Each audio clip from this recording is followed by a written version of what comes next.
I have recently shifted to a new city. I had a confirmed job at a cement plant, so I arranged for accommodation first and planned to bring my belongings later. My name is Rajesh. I used to work at a power plant. I worked in the lab there. Here in the cement plant, I also work in the lab. This is a big city named Rampur. Since it was close to my village, there were many familiar people here, so I didn't have much trouble arranging accommodation. There was a distance of about 20 miles between where I lived and the plant. There were no arrangements to stay where the plant was, so everyone said to stay here in Rampur. After considering everyone's advice, I took a room here. Where I used to live, the landlord owned an auto. His name was Samakaka. Everyone used to call him by that name. Even though he was older, he always talked to me in a friendly manner. His affection towards me was like that of a son. Every day he would ask me, "Have you eaten?" and start chatting. He used to drive the auto till late at night. And in the morning, he would wake up early and go to work. His household ran on the earnings from this auto. There was another tenant as well. Somehow, they managed their expenses with this money. Therefore, they wanted to earn a little extra by driving the auto until late at night. But little did they know that one day, this work would become a danger to their lives. It had been 6 months since I came to stay at Samakaka's place. My work at the plant was going well. Where I used to live, there was a highway nearby. Everyone said that many accidents had occurred at that intersection. I also used to come home late from the plant at night, so Samakaka warned me about it. I asked him, "Samakaka, what's there? Is it haunted?" "Yes, Rajesh, son. That bridge has been under construction for many years. It's said that many people were sacrificed during its construction. Now, those souls are wreaking havoc here," said Kaka, explaining. I got a little scared. Seeing my hesitation, Kaka said, "Oh, don't worry, son. There's no need to worry about ghosts here at home. I've been driving the auto for so many years. I've never seen any ghosts." We had just talked about it a few days ago when another accident happened at that intersection. I couldn't understand how. When everyone went to see, I went along too. It was a car accident. It had collided with a pole at the intersection. The driver died on the spot. But even though the highway is so busy at night, how did no one see him there? This was the question everyone was asking. We found out about his accident in the morning. The police also thought it was a regular road accident. But after coming home, Kaka was telling everyone that it wasn't a road accident. Those ghosts had killed that man too. Days passed like this. I've been here for a year now.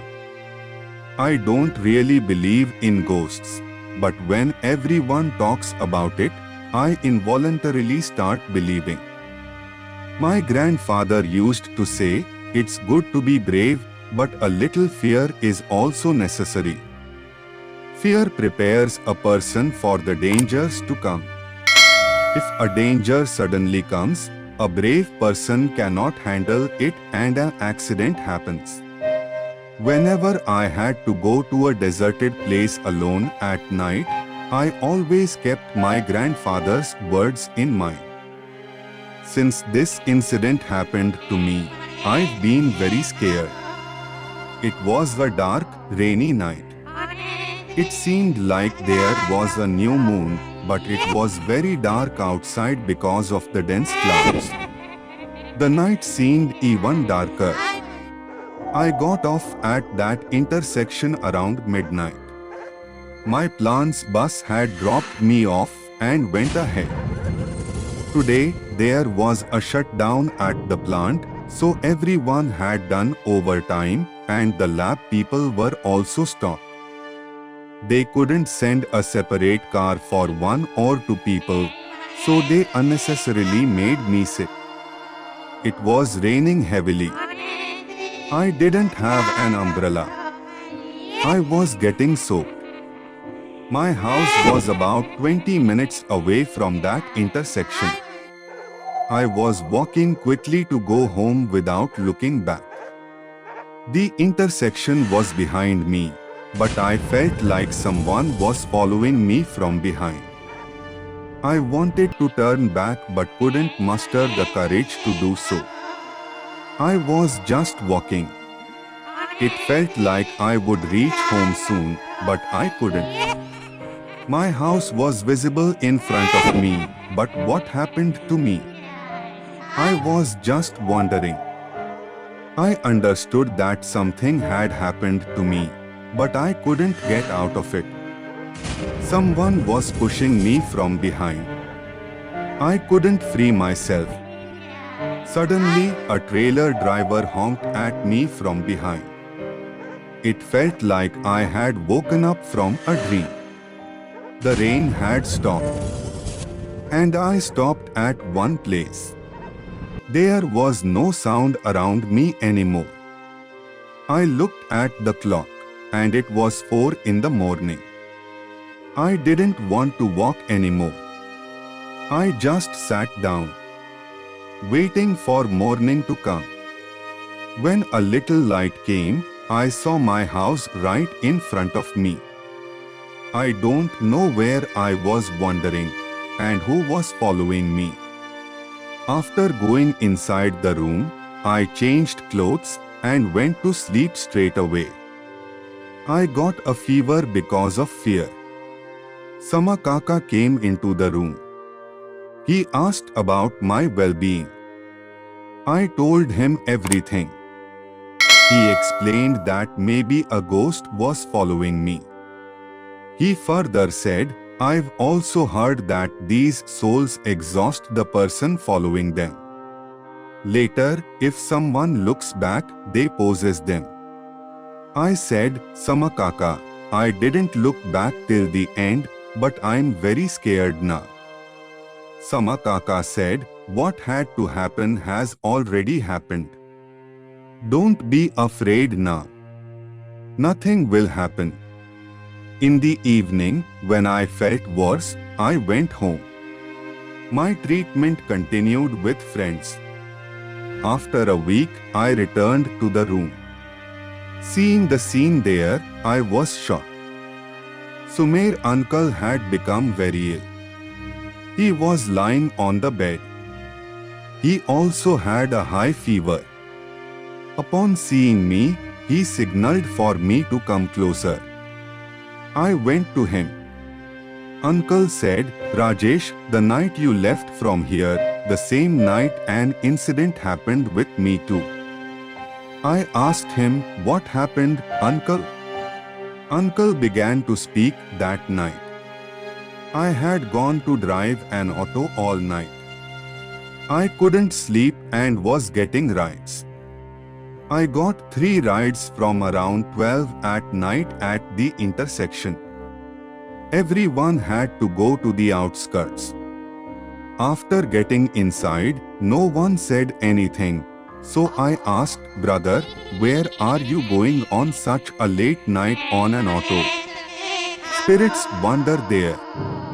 My tenant also lost to them. After saying this, one of them said, Don't you get scared of ghosts while working at night? Uncle said, I guess not, brother. But I work at night for this stomach. We arrived at the destination. I stopped the auto. Only one passenger got off. He gave the money. But as soon as he started walking, I was shocked. Rajesh, his feet were turned backward. I was sweating profusely. My heart was beating loudly. But there were two more people in the auto, so I managed to control myself. I told the other two passengers, look, see his feet. Both are turned backwards. What was that? He was sitting with you. Was it a ghost? Hearing this, both passengers started laughing loudly. Both of their eyes had turned as red as blood. One of them said, who knows what exactly happened? Look, even his feet were turned backwards. I just remember this much. I don't know what happened next. Family members say I was unconscious, and people in the auto dropped me home. How all this happened with us, I can't understand. I went to the room and started preparing to plant. It was still going to be night. There was fear, but there was work to do. I met Uncle and left. Since that day, Uncle never recovered. His fever didn't even decrease. Out of fear, he broke down from the inside. Eating and drinking also stopped for him. And one day when I returned from the plot, Uncle had left us all. Family members were crying. That day, a tantric mantra was called to the house, and a havan was done for peace. I also didn't feel comfortable, so I changed that house. But what happened with me, there was no answer to that. Those spirits took Uncle's life. I survived. I thank God every day.